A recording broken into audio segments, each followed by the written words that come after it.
Kata bapak pengeluhnya gini, wah teteh bisa aja dapetin berondong. Maksudnya Pak? Taunya dia kelahiran 97 Bang. Masih muda banget dong. Mulai goncang lagi, yaitu saya baru tahu pas nikah berapa bulan, ternyata suami saya ini doyan perempuan Bang. Bang. Iya, Jadi kenapa nggak dibikin reuni aja tuh? semuanya pada Dikumpulin cemburuan. gitu, bukber bikin. Nah, iya benar harusnya tadinya Dari niatnya. sekian banyak suaminya ini menurut Tereni mana nih yang paling mantep? Sebetulnya mah besar panjang mah kagak penting itu Iya. Bang. Yang penting pemanasannya.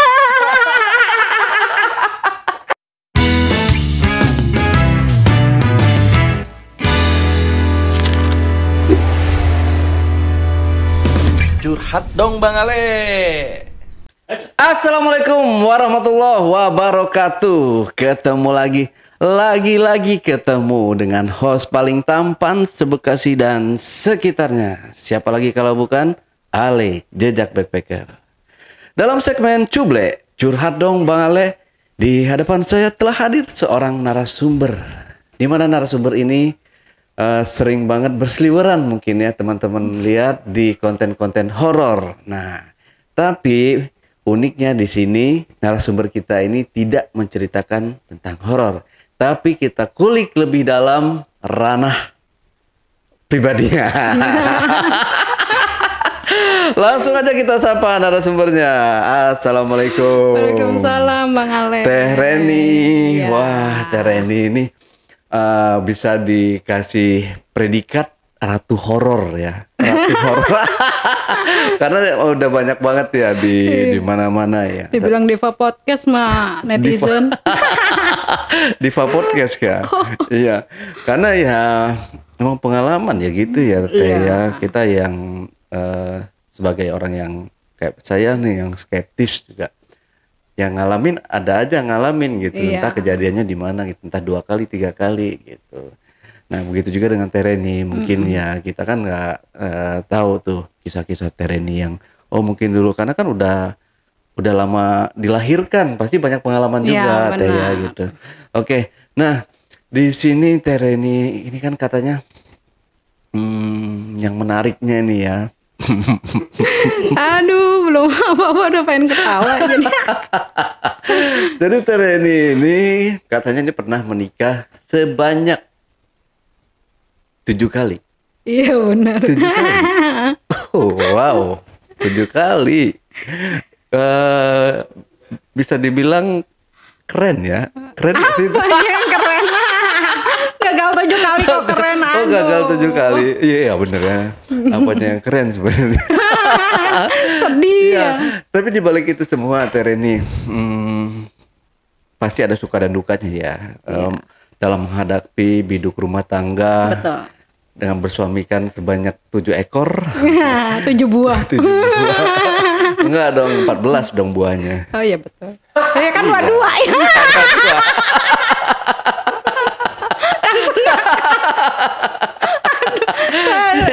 Saya soalnya jarang lihat yang duanya itu. Yang dilihat yang satu doang. Oh, yang satu, yang panjangnya Aduh, aja ya. ampun. Jadi rame. Kan kalau konten horor terus kan bosen orang. Iya, bener. Sekali-sekali kita refreshing iya, dengan betul. konten-konten hiburan ya, kayak yang kayak gini gitu, Iya, bikin bener. mungkin, Biar nggak stres mudah-mudahan menjelang Lebaran. teman-teman terhibur ya. Terus nanti kalaupun ada cerita yang rada-rada gini ya, harap maklum karena ini konten hiburan ya, Iya, khusus betul. untuk dewasa. Teren. Oke, Tereni, itu gimana sih Teh? Kok bisa sampai 7? Mungkin bisa diceritakan nih yang pertamanya gimana? Bener pengen ketawa. Enggak, kayaknya rada sedih aja kalau dengar orang baru 2-3 kali aja ngerasa udah gagal banget gitu ya. Ini sampai 7 kali orang aja kadang kalau misalkan nanya, emang Teteh ini udah nikah berapa kali? 7? Hah? Yang benar katanya. Buset, gua aja sekali aja belum katanya gitu. 7 kali ya, oke. Itu gimana Teh? Iya, jadi suami yang pertama tuh dulu kan sempat di podcast Bang Ale saya bilang juga kan, Mm-mm. keluarga saya Siapa yang mana? yang podcast satu lagi itu yang saya dijual dari kecil itu loh. Oh, suaminya? Enggak. Oh di podcastnya. Kirain dia ikut podcast juga gitu. Enggak. Kaget. Oke. Nah, jadi dulu itu kan saya pernah bilang saya cari uang sendiri dari kelas 4 SD kan. Pas abis bapak angkat saya meninggal itu, ya jadi ngidupin ibu tuh bener-bener sendiri gitu. Sampai akhirnya lulus SMA itu umur tuh masih 16-an lah, 16 lebih dikit. Padahal waktu itu udah punya pacar Bang Ale. Oke. Masih tetangga depan. Itu ada temen akrab almarhum bapak saya. Jadi dari kelas 4 itu dia tuh ya banyak jasanya deh. Dari yang tadinya saya nggak punya tempat tinggal gitu kan, sama dia dikontrakin, dikasih tempat buat jualan. Nah, suatu saat dia ngomong nih Bang Ale ke ibu saya, kan nama kalau di Sunda mah panggilnya Ucu ya. Cuk, nggak ngomong katanya, tapi pakai bahasa Sunda. Cuk, ini siapa? Anak katanya. Makan Pak, saya bilang gitu kan. Nggak ngomong kalau punya anak perawan katanya. Kenapa nggak dijodohin aja sama anak saya? Pikir saya mah bohongan Bang Ale. Ternyata ya gitu, akhirnya malamnya tuh datang ke rumah si bapak itu. Assalamualaikum katanya, ini gimana Cek, si anak gadisnya nih, si Neng mau nikah nggak sama anak saya tuh, saya punya bujang tuh ganteng katanya gitu. Awalnya saya belum tahu, saya cuma cengar-cengir doang kan, sampai akhirnya nggak tahu ngobrol apa, namanya orang tua ngobrol kan males ya dengerinnya. Saya masuk. Nah, besok paginya jualan, jadi posisi dia jualan tuh depan-depanan sama saya sebelah sini jualan nasi uduk, dia sebelah sini jualan sate. Kata ibu saya, waktu itu kurang sendok kan, itu pinjam tuh ke si A, katanya gitu. A, pinjam sendok ya A, tuh ambil. Awalnya mah biasa-biasa aja, tapi pas lihat, itu anaknya mah, iya, ganteng dari mana, saya bilang gitu kan, mungkin dibilang ini sama bapaknya, itu tuh perempuan yang bapak ceritain gitu. Nah besoknya dagang lagi, ketemu lagi tapi dia udah rapi pakai pakaiannya Bang Ale. Pas saya lihat, ganteng juga ya. Padahal kita udah punya pacar Bang, udah mau nikah habis lebaran. Oh walah. Semuanya tuh udah dicatetin gitu, kayak nanti seserahan yang mau dibawa apa gitu. Kan Rini udah dibeliin kalung ya sama anting sama si Aat, tinggal nanti mas kawinnya apa aja yang kurang, kayak gelang, cincin, gelang kaki, beli. Iya mah digituin. Karena dulu waktu masih perawan tuh banyak yang pengen ngangkat mantu, bukan karena saya cakep, bukan. Cakep mah kagak dah, saya juga ngakuin. Cuman orang tuh ngelihatnya anak perempuan perawan masih muda nggak malu gitu loh. Jualan ngidar, kadang dorong-dorong gerobak gitu. Itu yang makanya orang banyak pengen mungut mantu tuh di kampung. Nah pas lepas itu akhirnya deket-deket ya udah jadi ada rasa lah gitu kan, sampai akhirnya dilamar. Nggak pacaran dulu tuh Bang, kenal 2 minggu kalau nggak salah langsung nikah. Jadi si yang pacar yang depan rumah ini tuh sampai sakit-sakit Bang, nggak jadi nikah. Niat sama pacar yang depan rumah nikah habis lebaran, nah seminggu sebelum puasa dinikahin duluan nih sama yang dijodohin. Jadi kan kayak tetangga juga taunya bareng-barengnya sama yang tetangga kan. Udah setahun 2 tahunan lah, tiba-tiba nikahnya sama orang. Kaget tetangga juga, kok katanya pacarannya sama dia, nikahnya sama yang lain gitu kan. Tapi kan nggak mungkin kita jelasin sama orang-orang juga kan, karena si mertua bilang kalau misalkan emang mau balas jasa ya udah nikah aja Mas ya. Saya juga kan jadi perasaan. Karena dari kelas 4 SD dibantunya.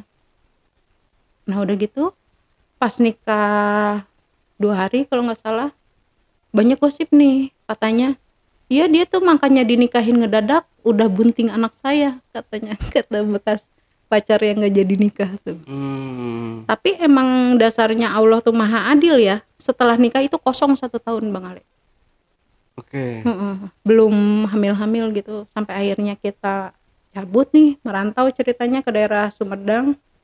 Di situ barulah hamil, berapa bulan di Sumedang hamil, terus sampai akhirnya hamil berapa bulan, 4 apa 5 bulan gitu, pindahlah ke Jakarta, ke daerah dulu kan ada Pasar Blora ya.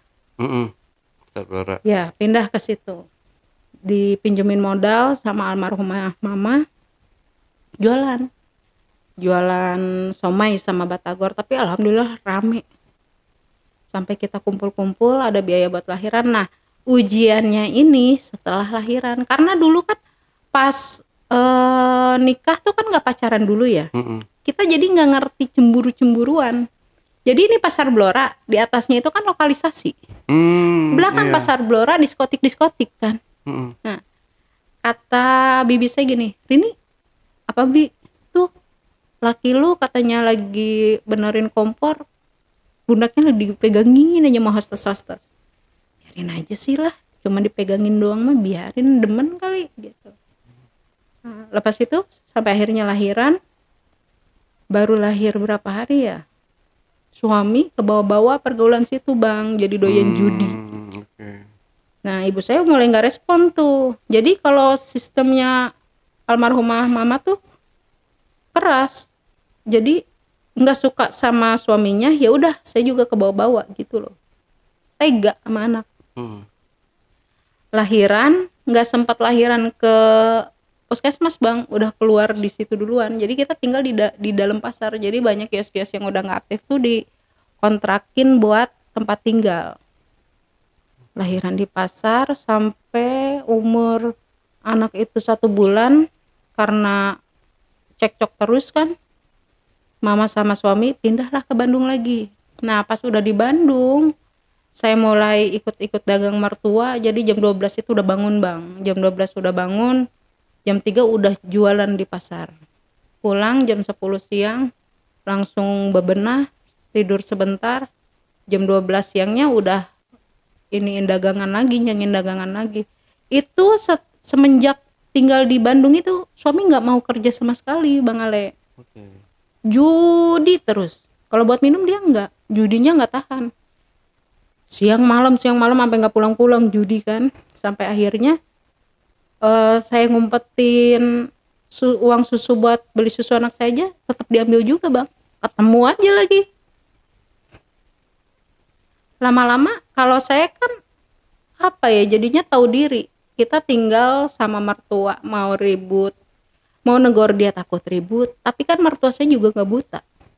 Sampai mertua perempuan bilang, Rini bilangin dong si AA jangan judi mulu gitu, paribasanya nggak mau dagang jangan suka ngambilin duit dagangan, besok mau dagang pakai apa lagi. Sampai akhirnya nggak bisa dagang tuh bang Ale. Males saya bilang kan, bikin pilihan, lu lebih milih judi apa keluarga? Kalau emang lebih milih keluarga berhenti judi. Akhirnya malam itu saya panggil tuh ngomong bye-bye. Saya bilang ya jangan judi terus, kita sampai nggak bisa dagang gara-gara uangnya dipakai buat modal judi terus. Ya terus kenapa, kata dia gitu. Ya bukan apa-apa, sekarang gini deh, udah malas ribut, saya bilang, lebih milih anak, istri, apa judi.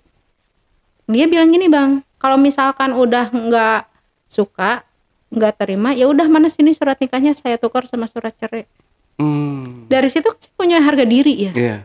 Oh ya udah deh kalau gitu, tapi ingat ya, selangkah saya keluar dari rumah ini nggak bakalan saya balik lagi. Ya udah sana kalau mau pergi ke si mama sana, katanya gitu, ke Jakarta maksudnya. Karena udah digituin, sebodoh-bodohnya saya juga kan, saya punya harga diri bang. Malam itu juga saya bebenah, saya datang ke tempat kakak saya dulu, udah langsung pinjem uang sama kakak. Paginya kira-kira jam 9 jam 10-an cabut saya sama anak saya ke Jakarta, nggak pulang-pulang lagi. Itu umur anak saya tuh umur 1,5 bulan bang. 1,5 bulan, masih bayi banget dong ya. Iya, saya bawa ke Jakarta karena saya emang udah biasa mandiri dari kecil, tambah lagi kemarinannya kan saya udah pernah berumah tangga. Jadi rasanya buat nadang sama ibu saya itu kayak nggak mungkin gitu kalau bagi saya ya. Nggak biasa. Meskipun biasanya kan kalau istilahnya janda apalagi anak perempuan kan wajar-wajar aja ya. Tapi saya nggak mau bang. Saya datang ke Jakarta, ibu saya bilang, ngapain lu kesini pulang? Katanya. Udah cukup makan cintanya. Saya cuma diem. Yaudah bawa masuk tuh anak lu. Waktu itu emang gak megang uang sama sekali bang. Mah susunya Rido habis. Dibeliin tuh sama mama saya SGM yang 150 gram. Dari situ saya mikir, wah gak bisa nih begini, gak enak banget gak megang uang. Hari itu juga itu saya ngider bang ke komplek-komplek.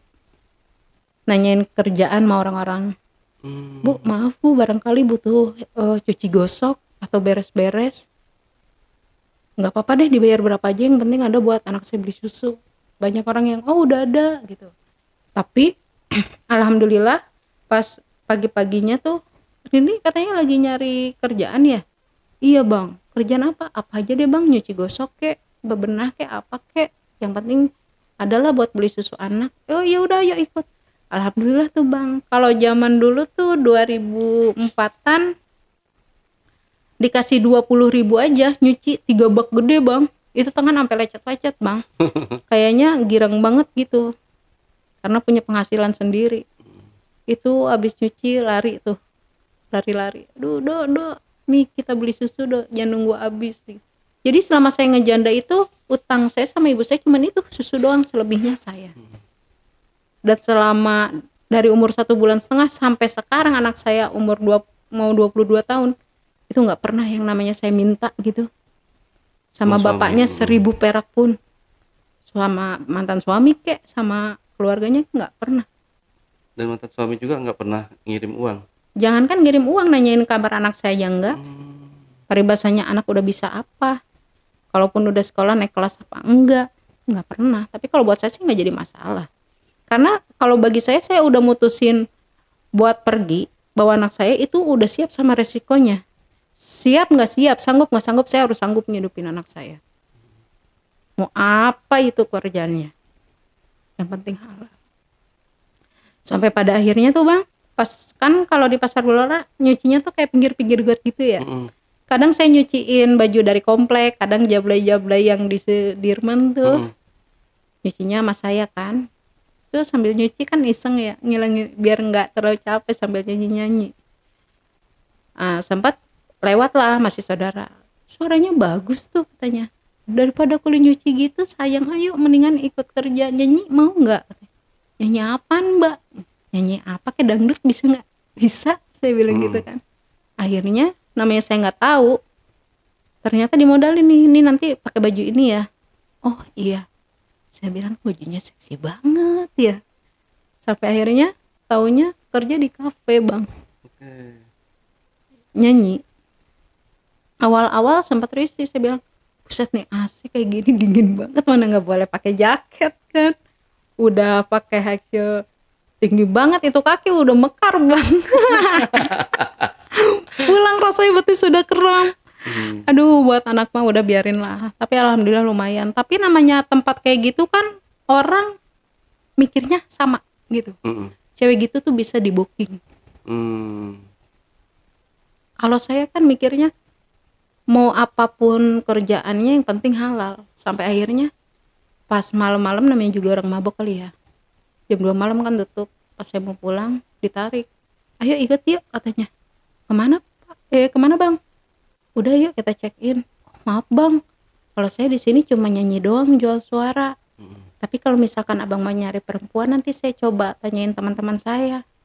Itu sampai dilempar uang bang muka saya. Munafik katanya. Berapa duit sih katanya lo? Gue bayar, lo pikir gue gak punya duit? Bukan begitu bang, saya emang gak mau kerja-kerja kayak gitu. Itu ditarik-tarik bang ke dalam mobil, sampai tas yang saya bawa itu talinya putus, sepatu patah. Dari situ saya udah mulai gak kerja lagi tuh, kapok. Sampai akhirnya saya cari kerjaan yang lain. Alhamdulillah dapat kerjaan di restoran.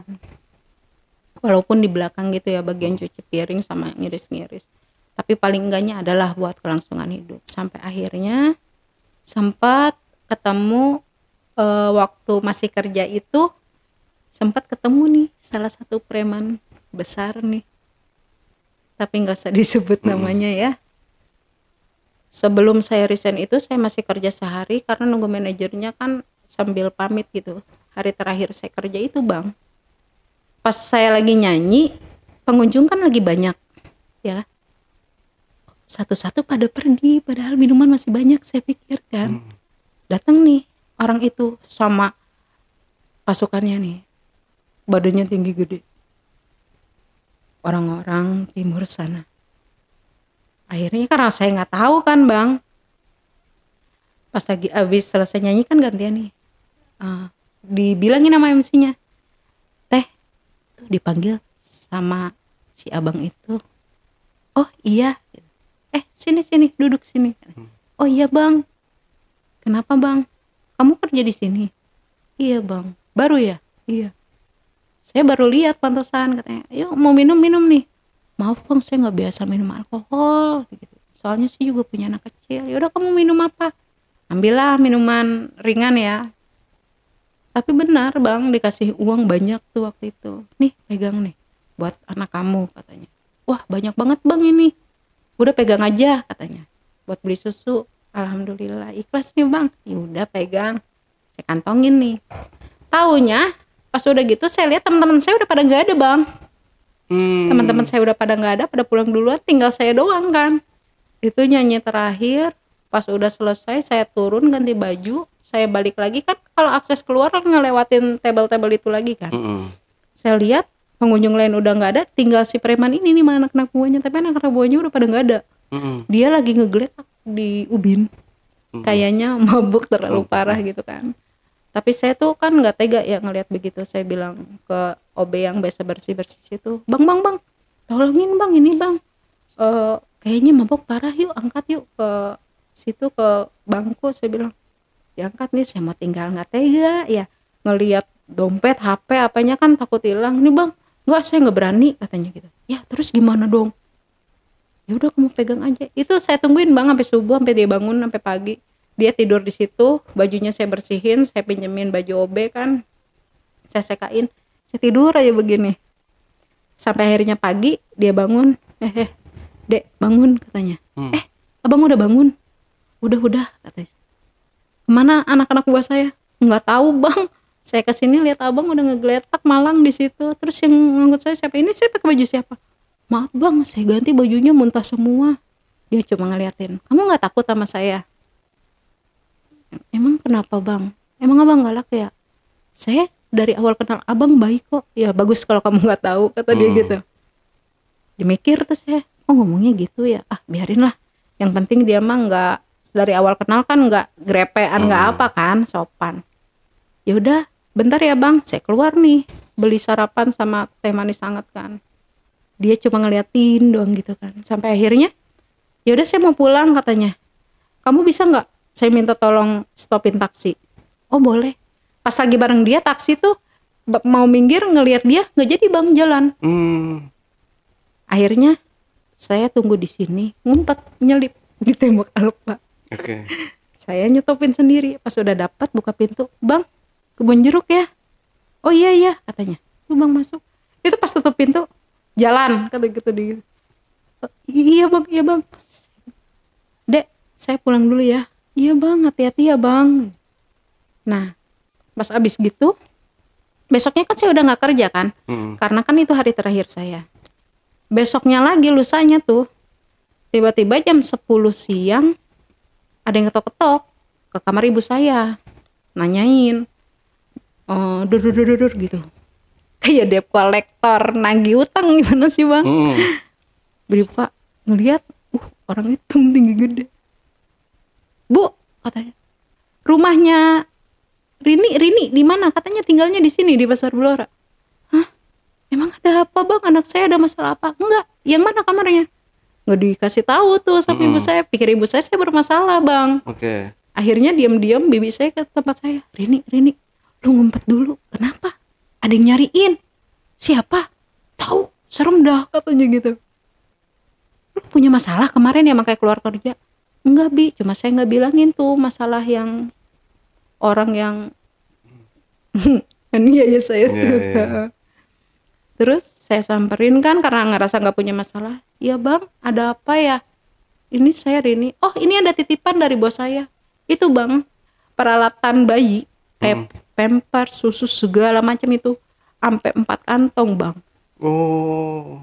Ini sekalian ada titipan dari bos saya. Ini bukan buat saya kali bang, salah. Kamu yang kemarin nolongin bos saya muntah-muntah itu kan. Oh, ini tapi terlalu banyak bang. Ini terima daripada nanti saya dimarahin, katanya kebanyakan nanya kamu katanya. Oh ya udah deh bang, makasih ya bang. Sampai akhirnya sering tuh. Dari awalnya dia cuma nitip-nitip sampai akhirnya dia sering ke situ. Saya kan jadi gak enak, saya juga takut. Wacana terakhir dia itu, kamu mau nggak jadi istri keempat saya? Waduh. Kalau misalkan kamu nggak mau, nih satu pasar saya obrak-abrik, bisa saya ratain 5 tanah. Waduh. Tuh malamnya saya langsung cabut bang ke Bandung.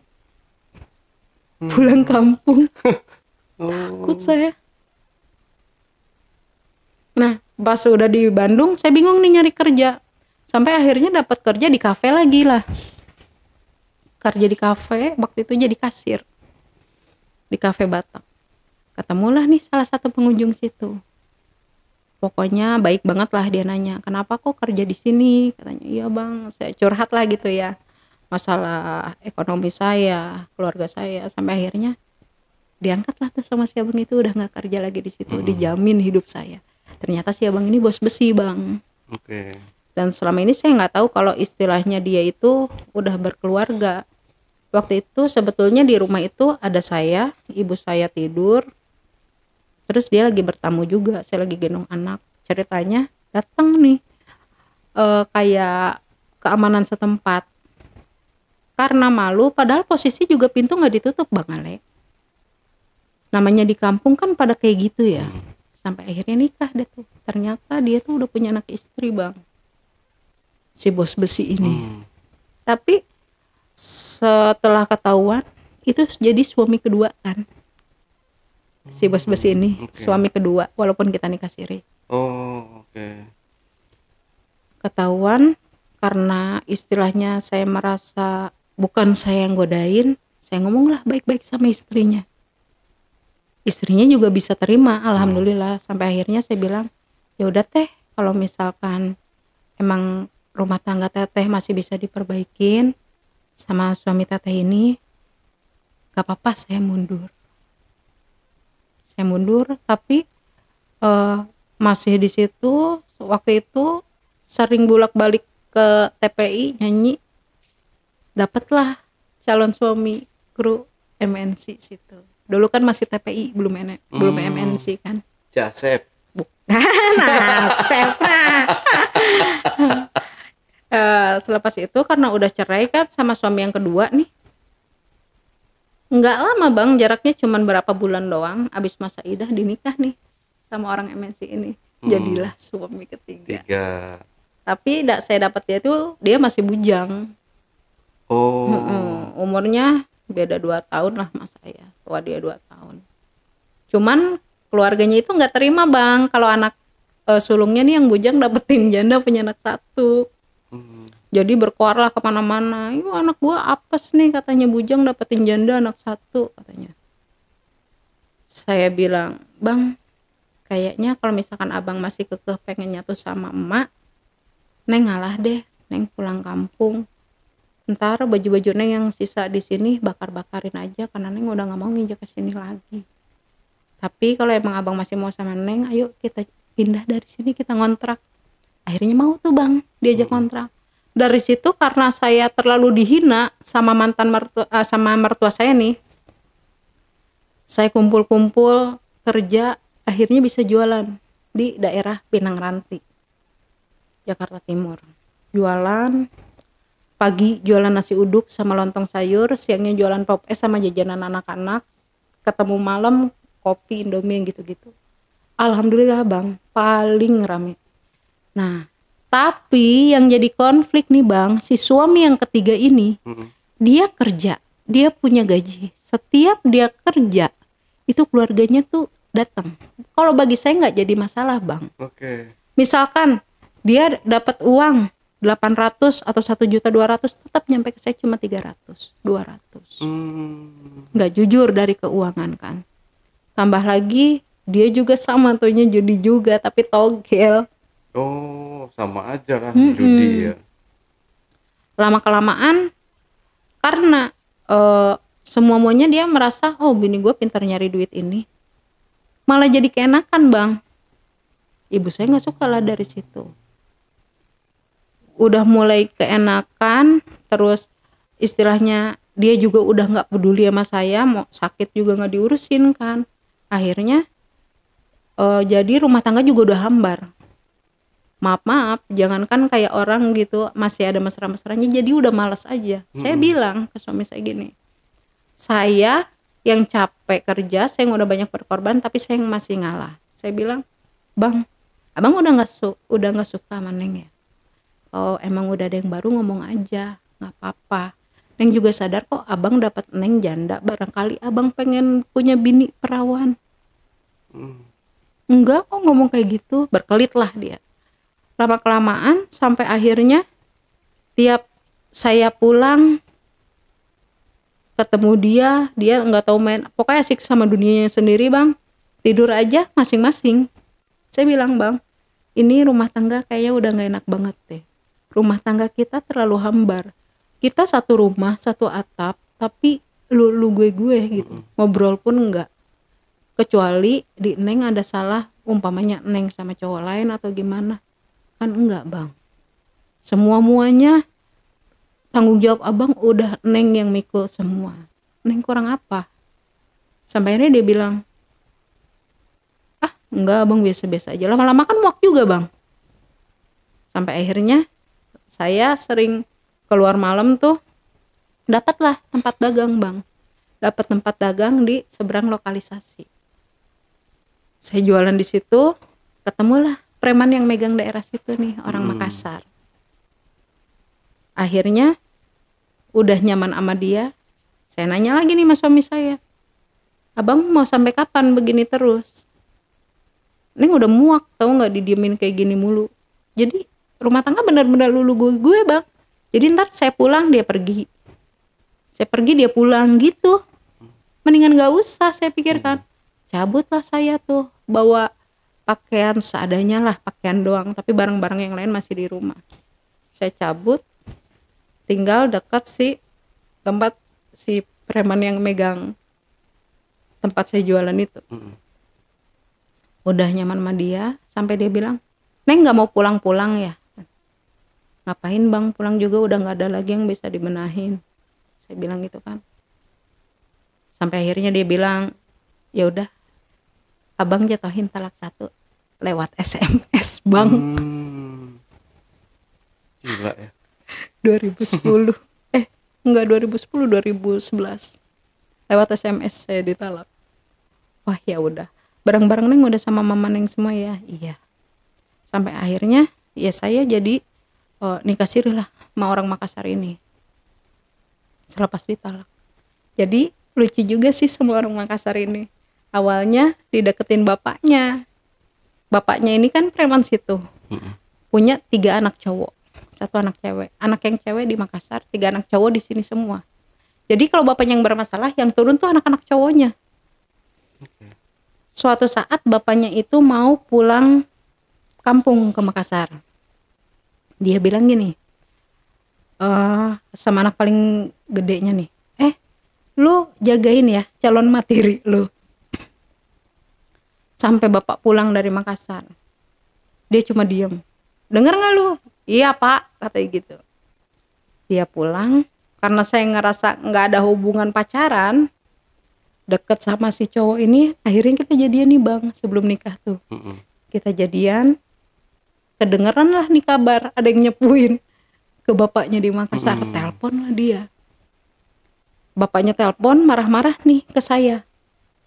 Rini, katanya, lu gua tinggal lu pacaran sama anak gue, katanya gitu. Saya cuma diem. Jawab lu, katanya. Lu tunggu ya, saya pulang dari Makassar, ku keluarin isi perutmu. Dengar nih anaknya, diambil sama anaknya. Pak, jangan bapak, katanya, ancam-ancam calon istri saya. Kalau sampai bapak berani ngancam-ngancam calon istri saya pisahin kepala bapak dari badannya. Kata dedenya, udahlah pak, teteh itu pantasnya sama abang bukan sama bapak, katanya. Sampai akhirnya kita nikah siri, kita ngontrak.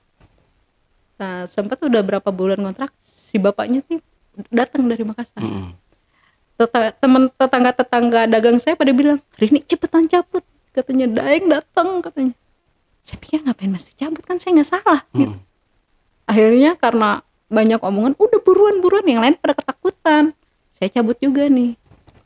Sampai akhirnya sering berjalannya waktu bisa nih akur nih anak sama bapaknya lagi. Nah berarti ini suami keempat kan yang Makassar ini. Ini di suami keempat ini, dia tuh sebetulnya nggak kerja bang, pengangguran. Tapi walaupun dia pengangguran, itu saya akuin luar biasa banget. Baiknya tuh dia tuh benar-benar ngehargain saya. Jadi udah benar-benar diperlakuin kayak ratu, gimana sih? Jadi kita capek cari uang juga udah nggak berasa. Ibu saya juga sayang banget sama dia walaupun dia pengangguran. Kadang kalau misalkan saya dapat rezeki gede, ayang, kamu nggak pulang ke Pinang Ranti nengokin Ido? Uangnya jangan diambur-amburin ayang, simpan buat Rido jajan. Kalau anak kamu minta beli apa nanti kan nggak ada uang, kasihan. Oh pokoknya baik deh. Sampai akhirnya datanglah nih teman perempuannya dari Lampung. Dari situ kan biasanya setiap saya jalan jualan, dia langsung ke Pasar Blora. Saya pikir biarinlah dari PDBT kan di rumah kan di sana kan ada teman-temannya. Yang aku jalan ya, iya nih saya kasih nih 50.000 buat pegangan dia ngerokok jajan kan. Waktu itu kan 50 udah lumayan kan. Kok lama-lama sejak datang perempuan itu, kalau saya sih orangnya bebas ya bang. Suami saya mau bergaul sama siapa aja. Teman kan nggak harus selamanya laki-laki. Yang penting tahu batasan. Kok sejak datang perempuan itu jadi nggak pernah mau pulang. Saya pulang dia nggak ada. Ayang kamu nggak pulang? Aku udah di rumah. Nggak, kayaknya alasannya ada aja. Sampai akhirnya ada yang ngomong ke saya, teteh nggak jemput abang, katanya. Abang sama tuh perempuan tahu, katanya perempuannya tiduran katanya di pahanya abang. Ah masa sih? Sampai akhirnya saya meragukin sendirilah. Bapaknya nih si Daeng ini kan buka warung minuman. Dia lagi tidur berduaan sama itu perempuan bang. Saya cuman lihat dari atas stasiun. Saya lihat dia lagi tiduran, dibangunin nih sama anak buahnya. Komandan, itu ibu negara di atas, katanya gitu. Saya cuman ngeliat, bagus. Udah pulang. Saya ambil tuh barang-barang saya semua. Nggak jarak berapa lama saya ketemu ada nih sama orang daerah Karet. Abis si suami keempat nih. Waktu itu belum ada kejelasan antara saya sama dia pisah apa enggak. Yang jelas saya udah nyaman nih sama orang ini nih. Istilahnya bisa ngomong gitu, bisa ngarahin ke yang lebih baik lagi. Sampai akhirnya si orang ini nih, orang yang baru nih bilang, kok suami kamu gitu ya, sayang banget. Kamu udah baik, kok disia-siain, goblok banget, kata dia gitu kan. Terus kamu masih mau bertahan sama dia? Ya habis gimana digituin. Yaudah, mau nggak kalau saya datang ke rumah, boleh nggak kalau saya datang ke rumah kamu ntar malam, saya minta kamu langsung sama suami kamu. Wih, udah mati, di modar dah kalau gitu mah. Iya, berani banget ya. Ya yang Makassar ketemu Akamsis itu, yang Makassar juga mikir kan kalau mau ngapa-ngapain. Nah ngerinya hilap, namanya dia suaminya kan bagaimana bang? Bukan kegeeran, masalahnya kan kalau nama harga diri kan. Akhirnya saya tantang tuh, akhirnya saya cabut tuh dari rumah bang, cabut dari rumah. Nah udah jadinya saya jalan sama yang orang baru ini. Pisah nih sama dia sempat nyari-nyari, tapi mungkin dia tahu saya pergi, saya udah nggak mau lagi sama dia. Ya udah dia sama perempuan itu lagi. Akhirnya saya jalan ini sama orang baru ini. Suami yang keempat itu udah saya tinggalin. Karena selama ini saya kurang apa gitu loh bang. jalan sama suami yang baru ini, dan jujur waktu itu memang dia lagi ada konflik sama istrinya, sampai akhirnya ya hilaf lah. Saya juga namanya kebawa perasaan ya bang, nikahlah kita, nikah siri. Jadi ini suami yang kelima. Tapi dari suami yang pertama sampai suami kelima ini, alhamdulillah kalau ketemu saya, karena kesalahan bukan ada di saya, sampai sekarang pun, detik ini pun, itu panggilannya masih sama kayak waktu kita masih rumah tangga. Meskipun ada istrinya. Makanya pas udah sama suami kelima ini, waduh itu ceritanya panjang banget bang. Udah gontok-gontokan, udah apa, sampai akhirnya udah saya pasrahin. Sempet saya tinggal 8 tahun nih. Saya tinggalin suami yang kelima ini 8 tahun. Dapat lagi nih. Waktu itu saya udah mulai hijrah. Udah ngikut majelis sana sini. Alhamdulillah dapat suami. Anak. Tadinya guru silat anak saya. Itu saya dibohongin Bang Ale. Pertamanya kan namanya udah trauma ya sama laki, kayak gagal mulu gitu. Jadi tiap ngelihat laki lewat juga udah yang bodo amat lah gitu. Tapi yang satu ini beda bang. Dia pakai pangsi. Wah pokoknya lain deh. Dia lewat saya sampai gini, diledekin sama anak-anakan saya nih. Cie ngomong ngeliat sampai begitu, oh leher patah mah. Kagak, pitung hidup lagi, saya bilang gitu kan. Cie mama apaan sih? Saya nanya nih sama anak saya, Dok, apaan? Itu yang pakai baju pangsi merah siapa Dok? Yang mana? Anak Jawara tadi kan banyak yang pakai pangsi merah. Enggak, itu yang cambangnya panjang. Ada tatonya sini. Kayaknya sih iya. Nggak merhatiin juga sih. Jangan macem-macem mah, itu teman Ido katanya gitu. Ya udah deh. Sampai akhirnya pas besoknya, emang dasar jodoh ya bang. Ngeliat di hari Rabu, pas hari Kamisnya ada insiden salah satu anak-anakan saya ceritanya pas lagi latihan silat kena kerambit bang giniannya. Dia telepon saya, Mama nih katanya enggak kena kerambit, Mama bisa kesini enggak, katanya kayaknya mesti dibawa ke rumah sakit deh. Jauh-jauh dari daerah Karet saya ke Taman Sari bang, nyamperin, ternyata di situ ada dia lagi. Cowok yang kemarin saya taksir tuh bang. Dia ngelihat, apaan sih Mama nggak jelas senyum-senyum gitu, kata anak. Jangan bilang ya Mama suka sama dia ya, malu tau nggak, itu temen Indo katanya gitu. Enggak Dok, dia juga cuma ngelihat sini-sini gitu. Nggak taunya pas saya pulang dia nanya, saya tanya nih ke anak saya, teman anak saya, Rizky, iya mah, itu yang pakai peci siapa Riz? Udah apa, ntar dikirimin nomornya, terus pulang. Oh kenapa sih senyum-senyum sendiri kayak orang gila? Kagak Dok, pulang dari sini gue lapar, beli nasi goreng, saya bilang gitu.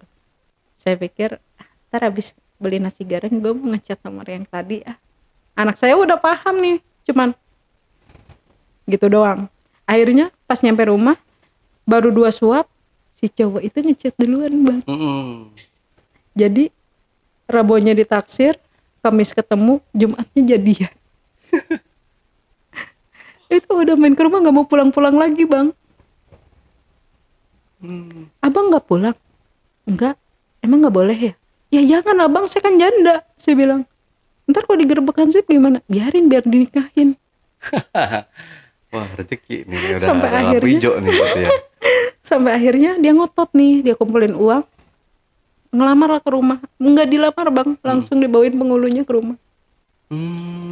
Ini kasiri kita di situ. Sampai akhirnya saya tanyakan, emang abang umurnya berapa? Kayaknya abang masih muda deh. Enggak, empo berapa? Empo 33 kan?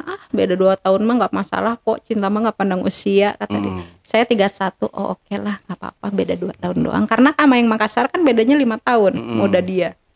Nggak apa-apa lah, cuma 2 tahun doang. Nah, pas udah selesai penghulu datang, dia mau ganti sarung ceritanya.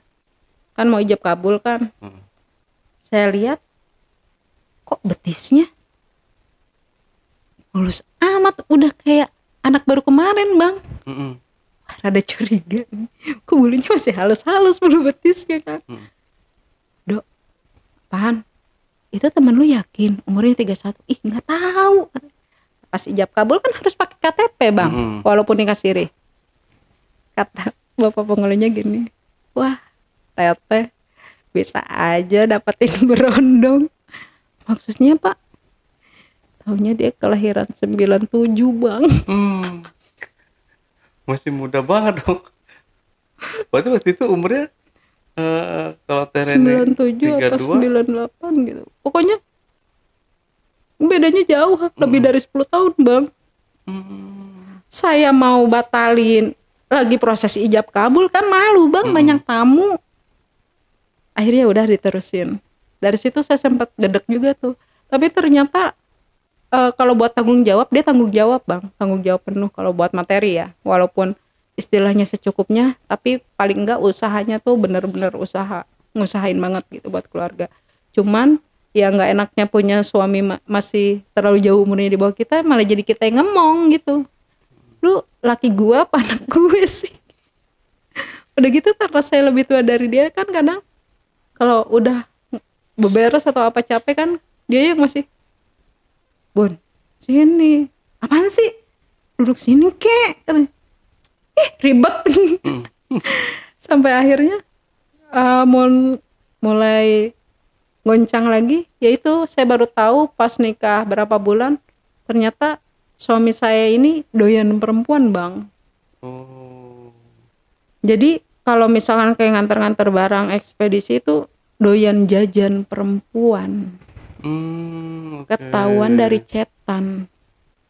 Jadi tambah lagi yang bikin saya sakit hati, cewek-cewek yang dia deketin buat selingkuh itu orang-orang terdekat saya. Akhirnya udah saya minta pisah, dia saya usir dari rumah. Waktu itu ada anak perempuan namanya Fani. Dia diusir sama bapaknya karena emaknya selingkuh. Dia udah pergi ke saudara-saudaranya tapi nggak ada yang mau nampung bang. Karena dia anak-anakan saya tampung lah itu anak sama ibunya. Saya tampung, makan dari saya, jajan ongkos dari saya, sampai nggak punya kerjaan saya cariin kerjaan, pakaiannya saya nyuciin, sampai ke celana-celana dalamnya saya nyuciin. Ternyata di belakang saya dia pacaran sama suami saya ini. Makanya saya usir semuanya. Makanya saya bilang terakhir, gue cuma mau ngasih tahu ya, hati-hati ya, lu berdoa banyak-banyak, jangan sampai ketemu gue suatu saat. Udah pisah nih saya sama suami yang keempat ini. Yang keenam. Pisah sama dia. Akhirnya dia dulu di ekspedisi ada kepala gudang ya. Nah si kepala gudangnya ini pas saya lagi susah-susahnya waktu itu saya ngontrak daerah Kebonpala, posisi COVID bang. Anak saya ini dua-duanya lagi sakit. Yang gede nih si Rido lagi kena asam lambung parah, udah badannya kurus banget. Yang kecil juga kena cacar api sampai matanya sipit banget, nggak bisa melek. Diusir bang dari kontrakan. Saya bingung, posisi uang gak megang, anak lagi pada sakit kan. Akhirnya diambillah nih sama kepala gudangnya. Udah Rin, kalau misalkan Rini bingung, daripada gak ada tempat buat tinggal, udah sini tinggal di gudang, bawa semua perabotannya ke gudang. Maksudnya ke gudang ekspedisi tempat dia kerja bang. Akhirnya gak pikir panjang, karena lagi bebenah pun ditungguin bang. Udah belum? Masih lama enggak? Kita kan jadi grogi ya.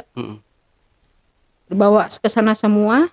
Walaupun kita tinggal di gudang rame-rame, itu rolling door tuh sengaja nggak kita tutup rapat bang, karena kita takut omongan orang. Jadi posisi tidur ini dia, ini anak saya paling kecil, ini anak saya paling gede, ini anak saya paling kecil, baru saya di pojok ketemu pojok.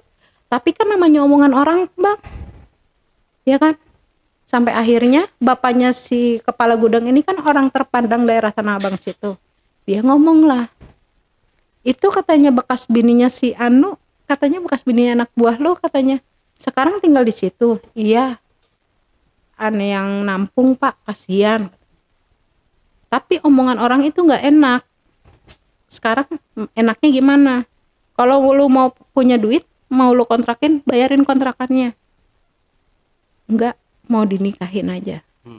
Akhirnya tanpa pacaran, tanpa rasa cinta, akhirnya karena omongan orang nggak enak, dinikahin lah bang.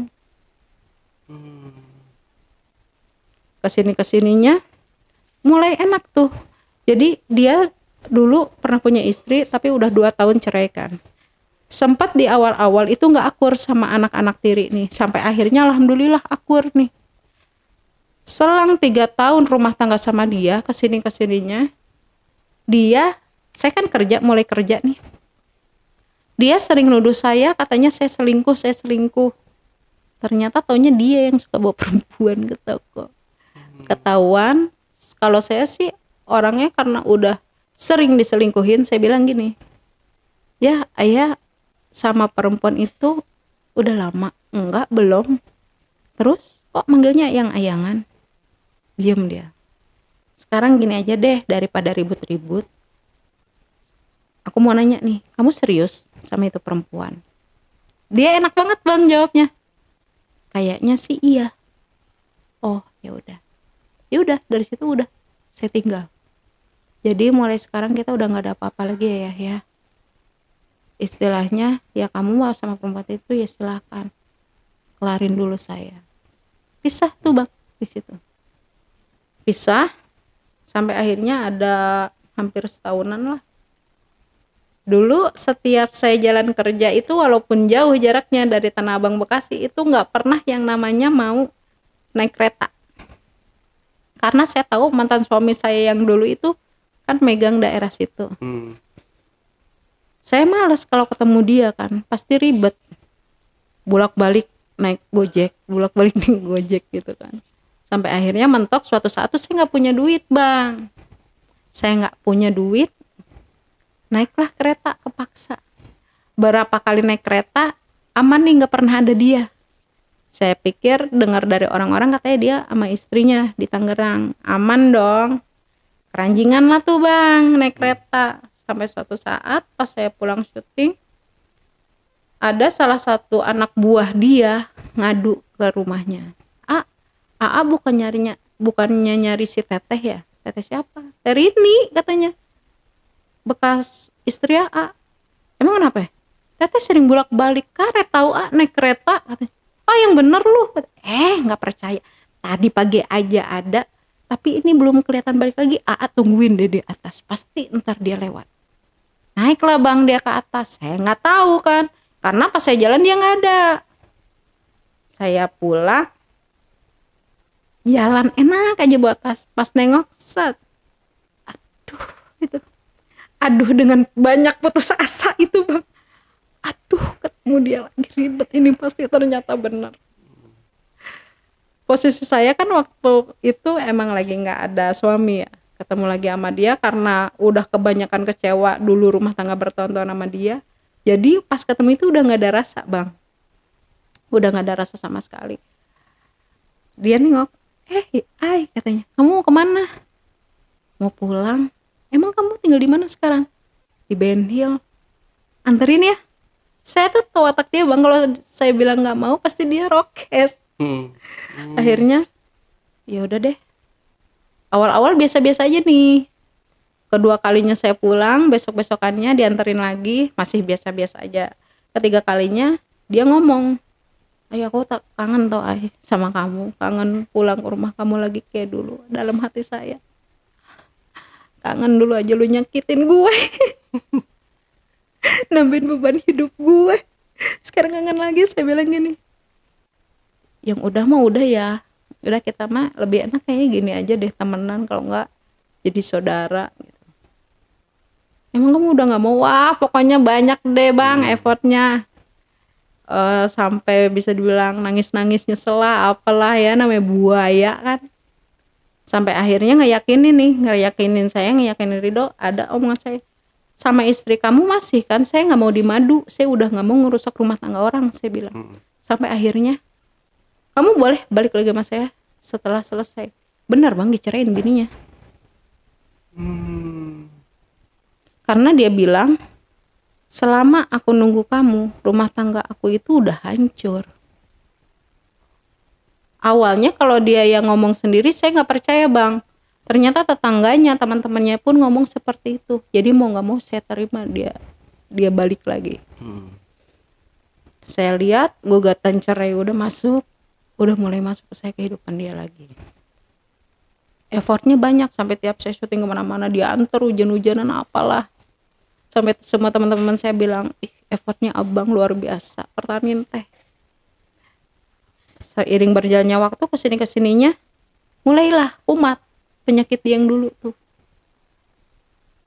Udah mah kagak kerja, dia pegang lapak bang. Kalau pemasukan dia ada terus, tapi abis bang, dipakai selot. Udah hancur ya. Jadi dia tuh kerja buat isi kantong dia sendiri. Sementara saya kalau kerja itu dia ditanya dapatnya berapa. Ntar kalau udah kerja habis uang saya, baru keluar duit dia. Itu pun kalau keluar duit dia, saya makan pakai duitnya itu semena-mena bang. Sampai akhirnya kemarin anak saya pulang dari Malaysia karena ada masalah di sana, itu makin parah bang. Jadi ternyata baru kemarin bang, 2 minggu ke belakang ini, ternyata dia udah balik sama istrinya lagi bang. Saya ngerasa dicurangin kan, ngerasa sakit hati. Jadi ya udah saya putusin, buat apa lagi sih, nggak ada yang perlu dipertahanin lagi. Ada gugatan cerai udah masuk bang, udah tinggal ketok palu. Udahlah. Kalau dulu rumah tangga saya sama dia, keluarganya nggak ada yang tahu. Nah pas balik lagi, itu keluarganya udah tahu semua bang, dan udah terima saya. Saya mikirnya gini, kok sayang amat, giliran dulu yang kita ngumpet-ngumpet, lu baik sama gue. Sekarang giliran keluarga lu udah terima gue, semuanya udah nerima, dia bikin ulah. Itu yang disayangin. Sampai akhirnya ya udah saya pergi. Baru 3 hari ini bang, saya pergi. Besokannya saya mau jalan ke studio, ketemu dia nih di stasiun. Saya jalan sama anak saya, cuek-cuek aja, nggak ada respon apa-apa, saya jual mahal lah. Terus besoknya pas pulangnya masih cuek. Nah, saya ngerasa aman dong. Saya ngerasa aman, enak lah kalau gini, biarin nggak apa-apa, asing-asingnya, nggak usah saling ganggu. Lu mau balik lagi sama bini lu kek, mau pacaran lagi kek, terserah lu gitu kan, yang penting jangan ganggu gue. Nah pas yang mau kesini, saya ke stasiun karet ngisi kartu kereta, saya kan tanya dia cuek ya. Tiba-tiba nomprok bang dari belakang, dia bilang sambil nanya, cium pipi gitu, nih apaan sih digituin. Kamu mau kemana? Dalam hati saya, kalah juga kan lo. Kemarin so gengsi lo depan teman-teman lo, cuek sama gue. Dia selalu bilang, perempuan banyak, kita laki mau perempuan kayak gimana juga. Terus ngapain lu nyamperin gue lagi? Dan saya ngerinya pulang dari sini dia ada juga, makanya nanti saya mau lewat stasiun lain. Jadi suami-suami saya ini bang, kalau direuniin rame bang. Iya, kenapa nggak dibikin reuni aja tuh? Semuanya pada cemburuan gitu, bukber bikin. Nah iya benar, harusnya gitu. Tadinya niatnya mau gitu bang. Saya tanya nih sama bekas-bekas suami saya, ngapain sih telepon mulu, kan udah tahu udah punya suami lagi. Kangen mas sama kamu. Kangen kenapa? Kangen aja, pengen mesra-mesraan. Enakan gue kan. Oke, tapi kalau kita kulik satu persatu nih Teh ya, ini bakal jadi panjang ya, beberapa episode bisa Iya jadi benar. ya. Kalau saya nanya, suami ini. Nah, kita mungkin pertanyaannya nggak terlalu banyak banget nih Teh Reni dari saya ya. ini dari sekian banyak Suami. suaminya ini, dari sekian banyak suaminya ini menurut Tereni mana nih yang paling mantep? Yang inilah. Yang mana? Yang semuanya? Enggak dong. Yang inilah. Yang saya ceritain terakhir. Yang terakhir. Oh. Makanya susah lupanya. Oh gitu. Tapi enggak, harus bisa move on. Maksain. Tapi kalau misalkan jodoh kan nggak tahu. Saya sih minta-minta sama Tuhan, jangan bang. Kasihan anak saya. Karena apa? Perjanjian dari awal kan dia tahu kerja saya seperti ini. Orang syuting itu kan nggak nentu selesainya kapan. Dia itu ribet. Alasan cemburu lah apa? Ya lu nyukupin kagak? Kan gue punya anak banyak. Bagus-bagus gue nggak minta biayain anak gue. Itu yang sering jadi. Tambah lagi dia tuh cules, orangnya saya malas, tukang bohong. Dia nuntut saya jujur tapi dia sendiri bohongin saya. Ya kalau kata anak sekarang mah manipulatif gitu bang. Jadi kayaknya nggak kena deh. Saya tipe perempuan pekerja keras, kalau dapat suaminya pemalas enggak deh. Nggak ada masa depannya rasanya bang. Iya betul. Saya kan seorang ibu yang saya lihat anak-anak saya. Nggak mungkin saya utamain ego saya sendiri. Cinta mau makan tuh cinta. Iya, cuma besar dan panjang kalau nggak bisa bekerja ya. Sebetulnya mah besar panjang mah kagak penting itu Iya. bang. Yang penting pemanasannya. Aduh, ini Loh, emang iya? hati-hati yang nonton ntar dari sini langsung pulang nih. Emang iya apa harus pemanasannya yang paling penting ya? Emang ayam main naik langsung udahan. Iya, ya, soalnya kan nggak terlalu lama kalau udah masuk ya. Nah, enggak juga sih, tergantung. Ya, maksudnya udah masuk ya nggak terlalu lama banget gitu. Pasti banyak pemanasan itu foreplay ya. Nah, itu dia. Oh kalau Tereni lebih sukanya di foreplaynya yang lama. Nah, iyalah. Kan kalau kayak berhubungan itu jangan ngutamain nafsu, harus pakai rasa. Chemistry-nya nggak kena mana enak sih. Asik. Ya pinter ngimbangin ya Nah, Tereni harus berarti ya. dong. Makanya kan mantan-mantan suami nggak bisa lupa. Iya. Aduh, bocor. Aduh, parah. Oke, tapi kalau yang pertama itu memang nggak ada kontak lagi ya, yang Masih sih ayahnya. sampai sekarang masih. Oh masih. Bahkan di awal-awal itu aja dia nggak pernah. Sekarang malah baru kontak-kontakannya. Karena yang selepas sama saya dia kan udah 2 kali nikah lagi. Nah, alhamdulillahnya awal-awal mah dia ngejelek-jelekin saya sama istri-istrinya. Tapi emang Allah Maha Adil, berasa juga nih apa yang saya rasain sama istri-istrinya. Jadi sekarang saya sama madu-madu saya itu akur bang. Jadi kalau dia berantem sama bapaknya Rido ini, curhatnya ke saya. Alhamdulillah, makanya saya bilang, ini walaupun beda ibu, tapi mereka itu satu bapak, tetap kandung. Ayo kita gedein anak-anak kita bareng-bareng. Oke. Berarti kalau untuk anak sendiri cuma Ridho aja Iya. ya? Nggak, Karena yang 5 itu kan anak asuh, yang 2 meninggal kan, tinggal 3. Jadi itu emang anak nggak ada ibu bapaknya. Udah yang 2 ini ibu bapaknya udah meninggal. Yang 1 itu yang saya bilang waktu itu pernah cerita di sini juga yang HIV. Ya itu. Nah ini kan Tera ini kan masih muda ya, masih fresh banget. Udah tua bang. Masih seger. Pokoknya masih ya kelihatan ya nggak kayak emak-emak banget gitu loh. Cuma nenek-nenek ya. Enggak sih. Jadi kalau misalkan dikasih kesempatan sama Tuhan nih, Tera ini dikasih kesempatan sama Tuhan sama apa namanya untuk menikah lagi gitu teh, masih bisa? Kalau saya sih, kalau bukan tipe perempuan yang cepat kesepian ya Bang Ale. Mungkin kalau buat saat-saat ini nggak dulu deh, karena kalau nanti ya mungkin setelah traumanya sembuh sih nggak masalah. Cuman yang saya nggak minta banyak kok Bang. Saya asal dapat suami yang bisa terima saya padanya, perlakuin saya sebagai manusia, dan terima anak-anak saya. Nomor 1 amanah. Tapi kan susah dapat laki-laki gitu. Jadi dalam pikiran saya sekarang udah nggak mikirin nyari suami. Dapat sama Allah dikasih yang begitu syukur, nggak, mendingan nggak usah. Mending saya fokus cari uang buat anak-anak saya gitu aja, Bang. Oke, kalau gitu Tereni, nggak kerasa ya udah 1 jam ya dengerin Tereni curhat nih ya. Terakhir Tereni ada yang mau ditambahkan lagi nggak? Atau mungkin ada yang mau disampaikan ke teman-teman di rumah, silahkan. Jadi ini kan cuman obrolan curhat-curhatan biasa, tapi jangan diambil yang negatifnya ya. Bukannya bangga nikah 7 kali itu, bukan bangga, itu justru apes. Gagalnya sampai 7 kali. Jadi kalau bisa sih belajar dari kegagalan saya yang udah itu berawal dari komunikasi yang gak bagus, Bang.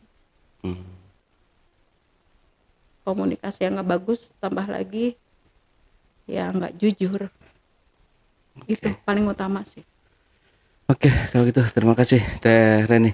Oke teman-teman, itulah tadi obrolan saya bareng Teh Reni dalam segmen Cuble, curhat dong Bale. Buat teman-teman juga yang punya pengalaman menarik dan ingin bercerita langsung di studio Jejak Backpacker, teman-teman dapat menghubungi admin melalui nomor WhatsApp di 0858 47683.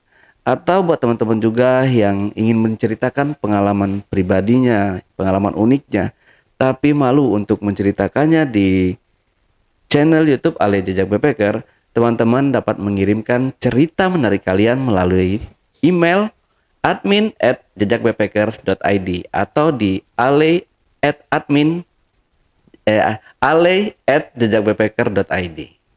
Wassalamualaikum warahmatullahi wabarakatuh. Oke, Tereni, terima kasih. Sama-sama, Bang. Waktunya ya, sukses selalu Tereni. Semoga ya dapat yang terbaik lah. Amin, amin. Sampai jumpa.